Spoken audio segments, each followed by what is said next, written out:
So today we're going to talk a little bit about friction force. Last time we had class, we did this experiment, which I think is pretty cool. And what I explained to you is that this was an example of balanced forces. And the two forces specifically that we had balanced was frictional force and gravitational force. The gravity was pulling all of the objects downward, but the friction was holding it all together. So what we're going to do today is we're going to spend a little bit of time examining this frictional force and learning a little bit more about it. So when you take a closer look at friction, the first thing that we need to do is define it. And the definition looks something like this. Friction is the force that exists when two surfaces rub on each other. And all I've got to say to that is, huh? I think an easier way to look at it is to consider friction to be kind of the evil of all motion. No matter what direction something moves in, friction is going to pull it the other way. Move something left, friction will pull it right. Move something up, friction will pull it down. It appears as if nature has given us friction to stop us from moving anything. Friction is actually a force that appears when two things rub against each other. Although two objects may look smooth, microscopically they're really rough and jagged. Here's an example.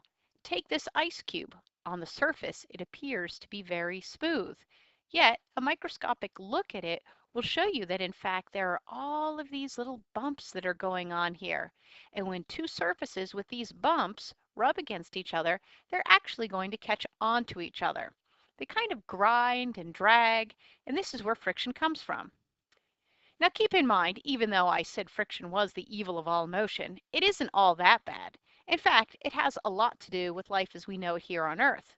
Without it, we wouldn't be able to walk, we wouldn't be able to sit in a chair, climb stairs, or use a mouse to surf the web. Everything would just keep slipping and falling all over the place. So, as I said, friction is important because it does exactly that. It allows us to do simple things like walking. You know how difficult it is when you go out on an icy day and you could be meeting the same demise as this poor little polar bear here. But friction is the factor that allows us to do things like walking. It allows us to hold on to things. It even allows us to fly. And of course, it can make things easier, like riding a bike. Now, there are four particular types of friction that I want you to be knowing about. They're called sliding friction, static friction, fluid friction, and rolling friction. All of these types of frictions work basically on the same principle, but they give you slightly different results. So let's start out by looking at sliding friction. This essentially occurs when two solid surfaces slide over each other. It's what makes moving objects slow down and stop. For example, when you go out sledding, when you start at the top of the hill, gravity is going to be pulling you downward and you'll be sliding on the snow, but ultimately you will come to a stop in your sled. Same thing for our friend the penguins. They can go sliding down a hill, but once they reach a flat surface, they will eventually stop moving. So the things that prevent things from sliding and keep moving is what we call sliding friction. The second kind of friction is static friction. I think this one is a little bit more difficult, but basically it acts between objects that aren't moving. One of my favorite examples, and I've seen this, is when something like squirrels or geckos climb up a tree. I've chosen the geckos specifically because they're very agile. They can climb up nearly vertical surfaces. And the reason is because of their specialized hands. You'll notice all of these little bumps that they have on their feet, which allows them to grip. So static friction is a lot like grip.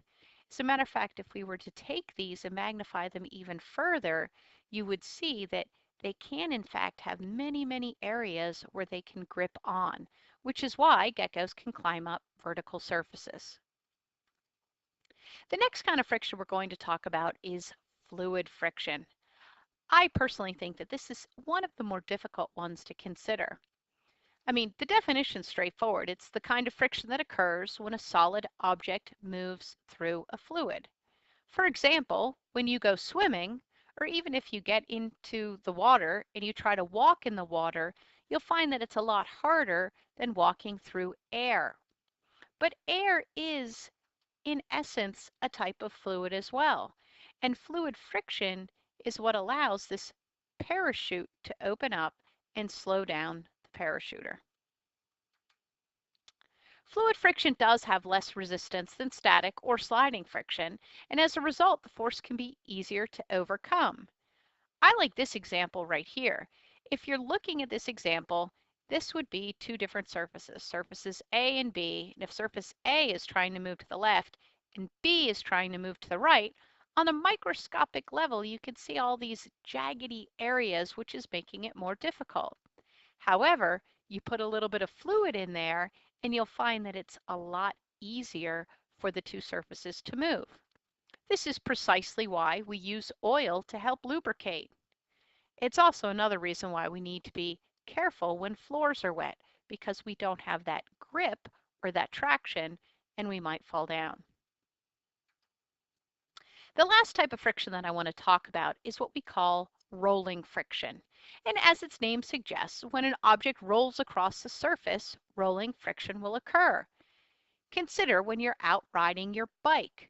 It's a whole lot easier to pedal your bike when you don't have your brakes depressed, because if you were holding on to the brakes, you would have static and sliding friction to overcome. Whereas when you let the brakes go and the wheel starts to turn, we call that rolling friction, and it's a lot easier to use. Another example of rolling friction is in bowling. The bowling ball rolls down the lane and ultimately hits into the pins. In summary, the three things that you need to know is this. First of all, friction is a force. And there are two main factors that will affect friction. The first one is the type of surfaces involved. If you're thinking about fluid friction, it requires less force to overcome than static friction has. And static and sliding friction have a different amount of force that needs to be overcome as well. The next thing that you need to consider is how hard the surfaces are pushed together. Consider this, if you were to just take your hands right now and lightly rub them together, it's not too hard.